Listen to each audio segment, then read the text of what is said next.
Hello, hello, hello. Thank you for tuning in to the Strong Woman's Network podcast. This is Carla Michelle, your host. And I thank you today for pushing that play button as we get in and discuss how to be strategic, how to use your talent, how to be resilient, optimistic, necessary, and with that, going global. So let's talk a little bit more about my guest. Today is Chandra McPherson. She's an executive and personal development coach, and she is dedicated to help people get out of their own way with over 20 years of experience in sales and has spent time with coaching her teammates to excellence and teaching various college courses and creating online courses. She's also has a self-development course called the Bounce Back Transformation Program. I cannot wait to hear more about this. Why don't you help me welcome Chandra, to the program today. Hi, Chandra. How are you? Hi, I'm great. How about yourself? I'm doing good. Why don't you tell our listeners a little bit more about yourself? Okay. Well, first of all, I am an executive coach, like you said, and I have always had coaching kind of as a part of my agenda. Anytime I was a manager, anytime I was in sales, and it wasn't something that it was something that did come naturally to me. So I've always kind of been a coach, but I have done the business as well, which is why I'm completing my PhD in business psychology. Yes. All right. And I think that's great as a colleague as in business psychology myself. So I think it's really great. So tell us a little bit about your Bounce Back program and Sure, how that all came about. sure. I actually myself went through a divorce many moons ago, and I thought I was over it because people, they always tell you time heals all wounds. And I was like, Mhm. okay, yeah. So it's been a while. I'm over it. I'm moving forward. And I was talking to a person in a business setting, and she said, well, how long ago was your divorce? And she said, was it fairly recent? I said, no, it's been 12 years. And she said, wow, you talk about your ex-husband at least 3 times every time I see you. And Wow. I said, what? And I'm Wow. thinking, am I really over this divorce? Like, how am I still stuck? Because I'm not just stuck in that. Felt I was stuck in a lot of things. So I just went on this journey to find how to really bounce out of that stuff, because you don't, time doesn't heal all wounds if you're not intentionally working on it. So you have to be Mm-hmm. intentional about your thinking, your habits, what you're doing, and how you present yourself. And if you're not, you will get stuck. So that's how I started it all. And I decided to make the bounce back method, and it's relevant to divorce, suffering from grief. Maybe you didn't get that promotion, or maybe you just feel like you're stuck. So it kind of helps you deal with all those situations. Oh my gosh. Okay, so 12 years later, and you're talking about your ex-husband still. That is something definitely to uh, dig a little deeper and find out. And I'm sure some of our listeners have been there where they haven't necessarily healed from past trauma, whether it is in relationships or it is something to do with business. So, is there anything you can share with us about the program? Like, what do you walk them through? I mean, is it It's just give us some information? Yeah. Well, I call it the bounce back method because I make the B.O.U.N.C.E stands for something, and it's the part of the 6-step process, and it helps you deal with certain things at certain times. Because, like I said, you can time will help you separate yourself from the problem. So I thank God that I was only discussing him 3 times a day as opposed to all day. Yeah, So enough yeah. time had passed for that. But because I wasn't deliberate about working on it and working on myself, I was still talking about it like it had just happened previous weeks. And when I sat down and realized when I sat down and started working on myself, what I realized is that I was broken when I met him. I hadn't dealt with Mm, trauma already. So I had to deal with a lot of different things. So the back method stands, B stands for believe. I had to sit down and say, do I really believe in myself, and can I heal and get on to the next step? Because I didn't want to heal. I didn't want to stay stuck, and I didn't want to continue to discuss them in a negative way. Because when you talk negatively about anyone, you feel a certain way, and those feelings always Mm-hmm. seem to bring me down. And that was the vicious cycle: feeling down, being down on other people, and still just feeling down. So believe Mm-hmm. in yourself that you are good enough, that you are okay, and that you do want to move forward, and that you can do it. And if you need to be alone, it's okay to be alone sometimes. And sometimes it's good to be Mm-hmm. with friends, but it's okay. And start with belief. Like it. So the other, What's I'm sorry. No, no, I was ready for the O. Yeah, the O is optimism. Become an optimistic viewer of your circumstances and try to find the lessons in the situation. So, and then try to find out how you respond to situations. So I realized I was an avoider. So Mm. I would say I was over it and I was talking about it, but when big things popped up, I would shut down. I would move away. So you can't heal when you're avoiding, because when you pull the Mm. covers off your head, the problem still exists.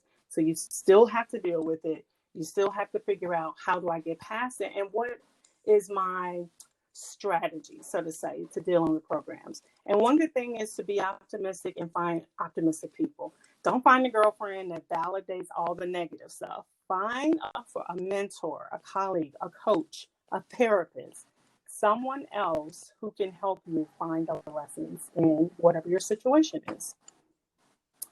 Love it. And then you have you. You is for understanding. Understanding means first understanding yourself, your preferences, and learning to focus on solutions. So if you can't always talk about the problem. So I kept talking about, oh, he did this to me, he did this to me. Well, what's the solution? It's kind of difficult to move forward if you're always focusing on the problem. So understand yourself and understand how you solve problems, but then understand how to move forward. And usually that takes journaling or meditating. And I do try to encourage people to meditate. I had one client that would always say no to herself. Whenever she talked about herself and what she was thinking, she would say, no, no, Chandra, no, Chandra. And I said, and I counted how many times she said no to herself during that session. And I Mm. told her, you said no to yourself 27 times. If you keep saying no to yourself, how are you going to live? You're not giving yourself permission to live and move forward. Say yes. Say yes to yourself. So, which leads us to the next thing, and is for notice. Notice your thoughts and feelings, because they go hand in hand when it comes to how you show up in the world. Are you thinking negatively? And if you don't know what you're thinking about most of the time, look around at your results. Your results tell you what you're thinking about. Mm. Notice if you're repeating things. And if you're saying things like, I always choose the wrong guys in my life, which is why I'm getting a divorce. No, that's not true. Try to turn it around. This is a lesson to learn. He wasn't the right guy, so how do I choose the right guy? Let me start with me. What do I want? What are my needs? What makes me happy? A lot of people can't answer those questions. What makes you happy? What are your happiness triggers? I sometimes say, if you can't understand that, how can you articulate that to a future love person? Mm. You know? That's right. Yeah, so the C is for choice. Choose what you will do for the day. And this choice is about habits. Try to find like-minded people. Try to find people that's in your circle that's supportive. Try to change what you're doing. What are you doing first thing in the morning when you wake up? What are you saying to yourself? What are you doing the night before you go to bed?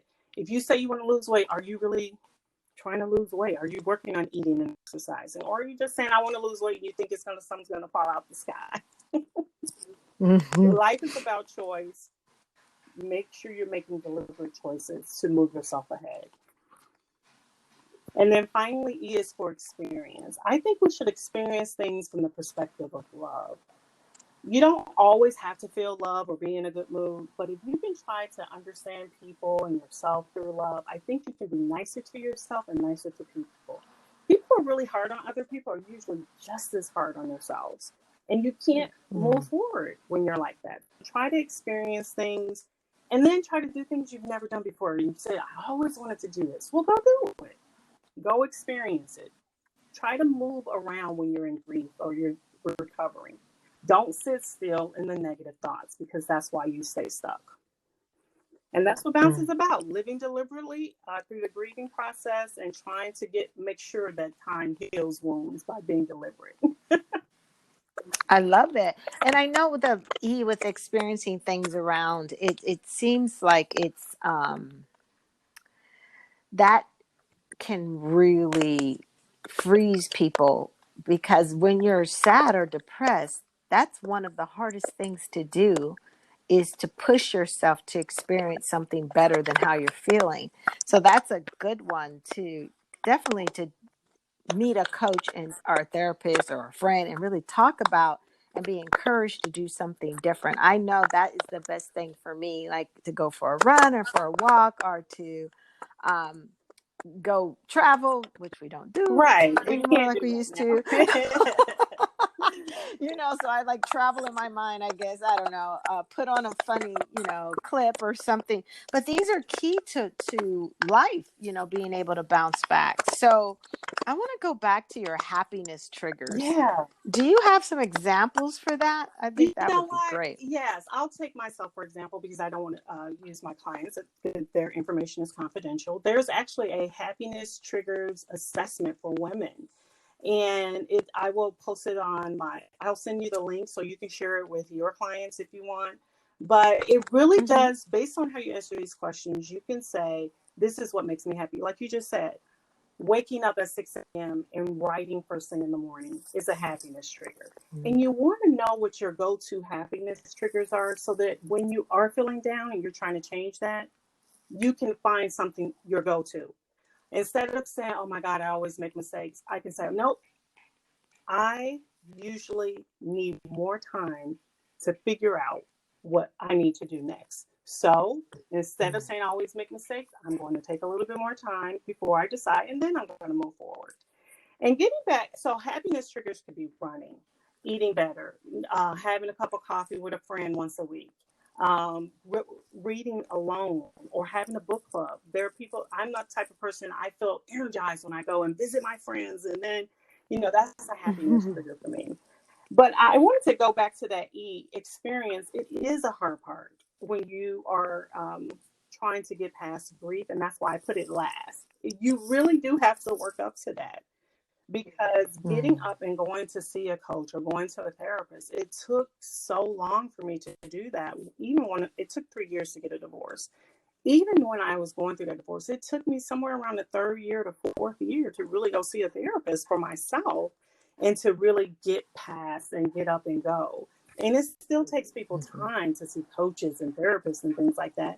And some things work in sometimes, and some things work better in other times. The point is, go get the help you need, go get the support you need, and then go live the life and experiences you've always wanted to do, because that will get you moving forward faster. Yeah. So true. I remember going through a divorce and having therapy, because at the time I was able to get free therapy through your church, and you still can get Yes. that. But I actually met with a therapist. It just wasn't a church counselor. It was actually a therapist. It was a couple, and it was the best and most rewarding thing, because plus as a new divorcee, that I had a male and a female view, and they were married, and it was so comforting to hear. For me, because you miss, and I'm selling couple therapy, but you miss you get that male and female view Mm-hmm. of how to recover and what's happening, and also on the male side as well as the female side. So it's very good for me. So if people are listening, a therapist or a coach, I don't know if I can afford that in these times, but yet there's a connections through your church or whatever other entities you may be involved in, you can get some, and make sure that you choose someone good, because I think even with a coach or a therapist or whoever you talk to, you should interview in a sense of making sure that you realize you have a choice of who you work with. Exactly. And just because they're out there or we're out there, you still have to make sure it's a fit for you. And that's what I found out, is that you got to have a fit and someone to encourage you. So when it comes to getting those experiences, it is so great to talk to somebody, and then that will, that will help you want to go out and live a little when you can get some things off your chest. Exactly. I think that another thing that it helped me with is to realize I wasn't the only one going through this problem. You know, you Love it. know that other people are going through divorce, but you feel like such a failure. And I was the person who left, and I still felt like a failure. I felt like I failed my children, my Mm. family, God. I just felt like I failed everyone, and especially myself. I was the golden child, so to say, in my family. So I was supposed to survive this Mm. marriage, but I knew I had to leave. I knew that I couldn't go on this way. And since then, I've made peace with him, with the whole situation. We laugh about things. No, we're not best friends, but just listening to other women and sharing their experiences, and they weren't always negative. I tried to find people who were more positive, and that made Mhm. me realize I'm not alone. I'm not a failure. It's okay. This happens. Life happens, and you just pick yourself up and you go on. You said something so key when you said you're not a failure, because whether it's relationship, business, life, period, I think that is the biggest negative self-talk a Yes. lot of people hear. And you said, how did you get through that again? You To get over you're not a failure, because tell us again, and I might have missed it. When you get over being a failure, I guess you just have to. Or Well, thinking that, thinking that. Well, thinking you that. have to understand and like notice your thoughts and feelings. So when I noticed that I always felt Mhm. like a failure, I always felt horrible. And that's why I was avoiding Mm. things. So what I did was I had to say, okay, so what am I a failure at? So what have I accomplished? This is what I've accomplished. Mm. And then someone I read somewhere about failing forward, someone said, failure is actually a lesson to be learned. It is the only time you really Mm. fail is when you don't try. And that's really the truth. And I tried. I tried everything. I was there for 12 years. We tried to go to couples therapy and counseling, and it didn't work. But I wasn't a failure at relationships. This was not the right thing for me anymore. And I knew in order to be the woman I wanted to become, I had to leave that relationship. And I knew that there were Mm. consequences, and I was ready to face them. So, understanding that failure and the true definition of it, if you have a definition that makes you stop doing everything, that is not the definition of failure. You need to redefine it. Failure is just a lesson. You fail forward, you pick yourself up, dust your knees off, and you keep going. And that's how I. Mm. Yes. I love that. And failure is not a title that we should, rename Exactly. ourselves. And, yeah, I want to get something. So when I said I went to a couple therapist, but I was still single. I mean, it wasn't with my ex. So I want Yeah, just, yeah, if yeah. listeners are wondering, I went by myself. But so because failure is really big right now. I mean, especially with COVID and people being laid off and different things happening, and getting ready for 2021, and just so much negative thoughts that can happen in the mind of people. You said you are not alone. And how would you encourage someone who's just feeling really alone right now and help them bounce Well, first of back? all, you can find support groups. There are virtual support groups. There are virtual things you can do now. I even went to something called a Vixer, a virtual mixer. And they had music in the Yes. background, and they had champagne. We brought our own drinks, and we chatted about some of our workplace goals because this was a business Vixer. So try to find mixers, try to find virtual things to do, try to find that one friend that you can sit with a mask and meet for lunch outside and talk.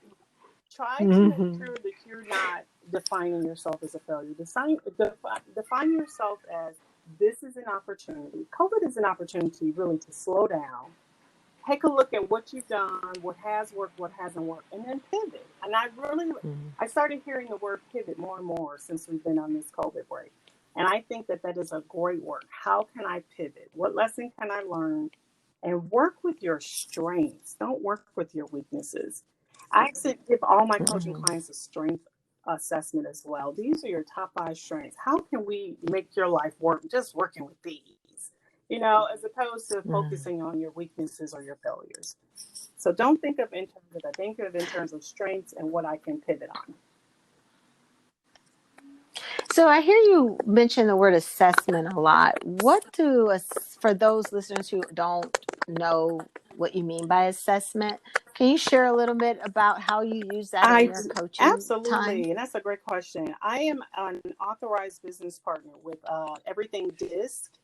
So DISC is DISC. Those stands for personality and behavior preferences in the workplace. And I use them as communication tools for team building and getting people to talk to each other. DISC has also come out with an emotional intelligence um, assessment, which helps people understand their mindset, where they are now, and how to communicate to other people that don't speak the way they do. Because there's nothing worse Mm. than speaking to a person and there's no movement in the conversation. I'm holding my position, you're holding yours, and there's no movement. By understanding that I process information differently when we speak, and that you process information differently. When you speak, I come to you on your terms and you come to me on mine. And it really helps. But it also helps people understand their mindset and how they talk. And if people don't know where they are, then they don't know how to move forward. So I use these assessments Mm. for True. understanding. I use positive psychology in my coaching. So they need to understand their top 5 strengths and, and and just basically where they are at the moment. Mm. So key. I mean, I believe that. Like, if you don't know yourself, well, knowing yourself is the number one need It in any is in this game right. called life, right? And if you don't know yourself, how can you represent yourself to other people or a business or a personal relationship if you don't even know what you want? And I think that's something you said from the beginning. It is something that I've done the assessments, and I think I am a avid learner for sure, uh, relator, and there's something else, Oh, futuristic, and gosh, there's two more. But what I found, and I thought when it was broken down for me, I loved the coaching I got on it because they really helped me apply it to my work at the time when I was working with, for someone, and how to use my strengths in my everyday work environment, which is transferred over to when I coach too, and how to get I guess now it's mixed with emotional intelligence for me, but how to get my message across to my coachees. So you find personally or professionally that these things, do they awaken people to who I I feel it does, but do you feel it I really really feel awakens that them? people are either going to fight with the results or they're going to accept them. So when they're Yeah, fighting with yeah, the results, yeah. I usually just try to reframe what they're reading because, like with this DISC, the Mm, people who fight the most are the S's, and this just means steadiness. And they think that it means doormat. No, it doesn't. It means you're the glue to a team. Teams cannot exist coherently mm, unless someone like you is on that team, making sure both sides are weighed equally and everyone's treated fairly. I'm an I. I'm a cheerleader. I am like always rah rah rah, go go go, and I know how I come out to other people's. These are just the facts, ma'am. But when people understand that's how they mm. process information and why they get so tired or their eyes glaze over when they speak to certain people, then they understand. Okay, let me just articulate to them. This is. Can you just give me the high strokes or the big points? And when I come into and I speak to a D, I know shorter sentences only and highlight the important things. If they want more detail, they'll ask for it. Mm. So it does help, but people are usually like, "Wow, I didn't know that about." Oh, yeah, that makes sense. But what I Yes. Well, no, I was going to say, I'm go sorry. ahead. What I do encourage people to do is not make these a reason to be mean to people or to justify things that Mm. they do. Oh, I'm a D. That's why. No, you don't need to be rude. You're supposed to use this positively. So that's where the positive psychology starts coming back in. But it's almost how we use people use their birth signs, like, I'm well, a, I'm a I'm a Yeah, Cancer, that's what or that's just me. I'm a Gemini, so I have two personalities. That's why I can go off. I can be crazy one Exactly. minute and cool the next. No, no, no. It's like, oh, this gives me a reason to It act a fool up in doesn't. here. So I love it. But it And isn't. one But it and doesn't. Right, right. one behavioral preference is not better than the other or ranks higher than the other either. I just said this is how you prefer to act and receive information and process information in the workplace and sometimes at home too. And I love using tests that are validated and reliable, meaning that if you test now and 6 months later, you're still going to get similar results because that means that they're pretty consistent and people can count on and rely on the results. Mm-hmm.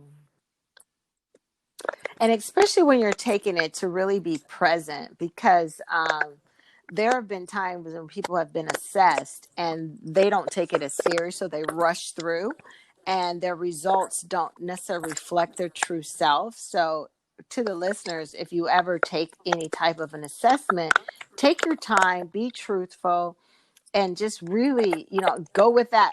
And you can correct me if I'm wrong, Chandra, but they tell us to answer the first thought first answer that comes, because Yeah. that's the real one, instead of trying to dig deep and make up something or who you want to be. Just be you, so you can get that real information, and it really It helps does. when It you does do help. answer the first thought that comes to your mind.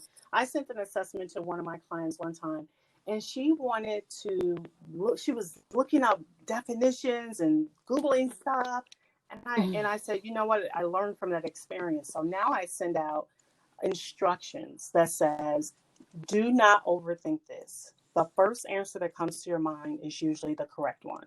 And it's okay because this Mm-hmm. test will validate and ask you a question again. So you will have the chance to answer it again. Just answer the first question, the first answer that comes to your mind. And after that, she was like, oh, I see, because I think I was really kind of overthinking it. And I'm like, yeah, if you were Googling Mm-hmm. your own Yeah. answer.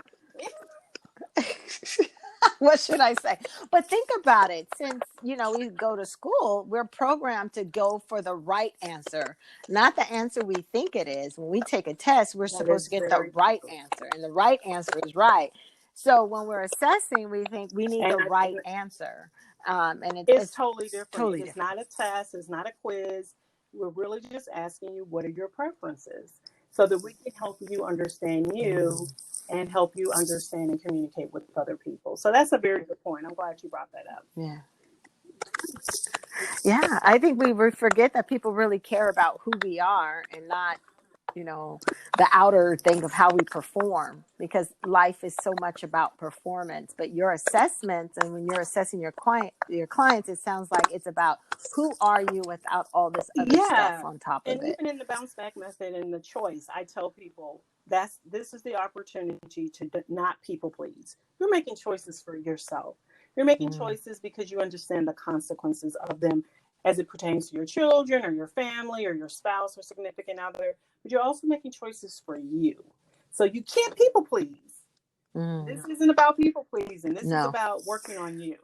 So yeah, that people pleasing and what my Hmm. answers are and what people are going to think about me. We don't really see the individual answers to each question. We just see what the results are. So answer it as best you can truthfully Hmm. about you.